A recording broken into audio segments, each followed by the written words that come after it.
నమస్తే. ఉమ్మడి గోదావరి జిల్లాలో అర్ధరాత్రి ఎన్నికల కిట్ల పంపిణీ. ఒకరికి ఇచ్చి మరొకరికి ఇవ్వని వైనం. అర్ధరాత్రులు గ్రామాల్లో అల్లర్లు గొడవలు. పట్టించుకోని ఈసీ. ఏపీలో ఎన్నికల సమయం బాగా దగ్గరకొచ్చేసింది. ఇంకా 4 రోజులు మాత్రమే సమయం ఉంది. ఎన్నికల్లో ప్రతి పార్టీ అభ్యర్థి ఓటర్లను వాళ్ల వైపు తిప్పుకోవడానికి రకరకాల వ్యూహాలు పన్నుతున్నారు. అభ్యర్థులు ప్రచారానికి భారీగానే ఖర్చు చేస్తున్నారు. అయితే ఎన్నికల కమిషన్ ఎంత నిఘా పెట్టినా, ఎన్ని చర్యలు తీసుకున్నా కూడా ఎలాంటి ఉపయోగం లేకుండానే పోతోంది. అలాగే ఓటర్లకు రకరకాల తాయిలాలు ఇస్తున్నారన్నది బహిరంగ రహస్యమే. ఓటర్ల కోసం ఎంత ఖర్చు చేసినా, ఎంత డబ్బు పంచినా చివరకు ఎన్నికల రోజున ఓట్లు వేస్తారో లేదోనన్న ఆందోళన అభ్యర్థులను వెంటాడుతూనే ఉంటుంది. అభ్యర్థులు మహిళా ఓటర్లనే ఎక్కువగా నమ్ముకుంటున్నారు. ఉమ్మడి పశ్చిమ గోదావరి జిల్లాలో ఉన్న ఓటర్లలో మహిళలదే పైచేయి. రాజకీయంగా కూడా వారిదే సగం వాటా. ఇక వారి ఓట్లకు గాలం వేస్తున్నాయి ప్రధాన రాజకీయ పార్టీలు. అయితే ఇప్పుడు పిఠాపురంలో జనసేన అభ్యర్థులు ఓట్ల కిట్లను అర్ధరాత్రి దాటాక పంపిణీ చేస్తున్నారు.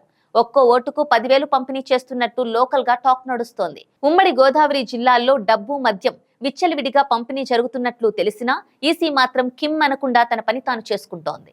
అయితే ఈ ఎన్నికల కిట్ పంపిణీలో పసుపు, కుంకుమ, మహిళలకు చీర, పురుషులకు ప్యాంటు షర్ట్లు ఇస్తున్నారు. అలాగే 10,000 ఇస్తున్నారు. కానీ కొంతమందికే ఇస్తుండటంతో పిఠాపురం చుట్టుప్రక్కల ప్రాంతాల్లో అర్ధరాత్రి సమయాల్లో బాగా గొడవలు జరుగుతున్నాయంటూ మా ఛానల్ కు ఫోన్స్ కూడా వస్తున్నాయి. ఎందుకంటే ఒకరికి ఇచ్చి ఒకరికి ఇవ్వకపోవడం వలన వాళ్ళల్లో వాళ్ళు కొట్లాడుకుంటున్నారు. డబ్బులు తీసుకున్న వాళ్ళు ఓట్లు వేస్తారా వేయరా అనే విషయాన్ని పక్కన పెడితే, డబ్బు తీసుకుని వాడు మరో పార్టీకి ఓటేస్తే డబ్బులు పంచిన అభ్యర్థి నష్టపోయే అవకాశాలు ఎక్కువగా ఉన్నాయి. కానీ అర్ధరాత్రి సమయాల్లో జరుగుతున్న ఈ వ్యవహారం మీద ఈసీ నిఘా మాత్రం ఎక్కడా లేదని తెలుస్తోంది.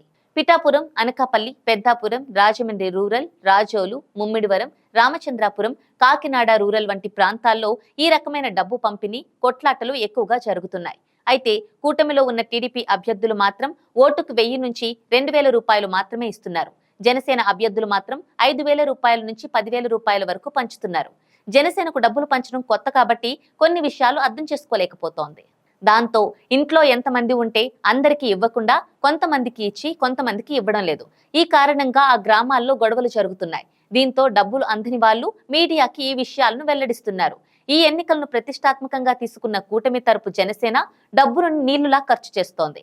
అయితే పవన్ కళ్యాణ్ పంచినట్టు అటు చంద్రబాబు కానీ జగన్ కానీ పంచడం లేదు. ఎన్నికల సమయం దగ్గర పడే కొద్దీ ఈ నగదు పంపిణీ ఇంకా ఎక్కువయ్యే అవకాశం కూడా ఉంది. అయినా కూడా పోలీస్ వ్యవస్థ కానీ ఈసీ కానీ పట్టించుకోవడం లేదు. జనసేనతో కలిసి వెళ్లడం కుదరదని కూటమి బీజేపీతో పొత్తు పెట్టుకుంది అని రాజకీయ విశ్లేషకులు అంటున్నారు. అందుకే ఎక్కడైతే తమకు అనుకూలంగా అధికారులు లేరో అక్కడ వాళ్లను మార్చేస్తున్నారని వైసీపీ శ్రేణులు, రాజకీయ విశ్లేషకులు అంటున్నారు. ఈసారి ఎన్నికల్లో పెద్ద ఎత్తున డబ్బు కుమ్మరించి గెలవాలని ప్రధాన పార్టీలు తమ వ్యూహాలకు పదును పెడుతున్నాయి.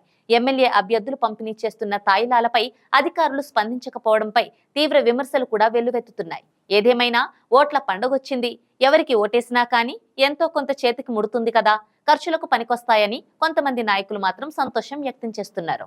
ఇక ఈ రోజు టీడీపీ అభ్యర్థి వసంత వెంకట కృష్ణ ప్రసాద్ ప్రధాన అనుచరుడు గొల్లపూడికి చెందిన ఆలూరి సురేష్ ఇంట్లో 18 కోట్ల రూపాయలు భారీ నగదును పోలీసులు స్వాధీనం చేసుకున్నారు.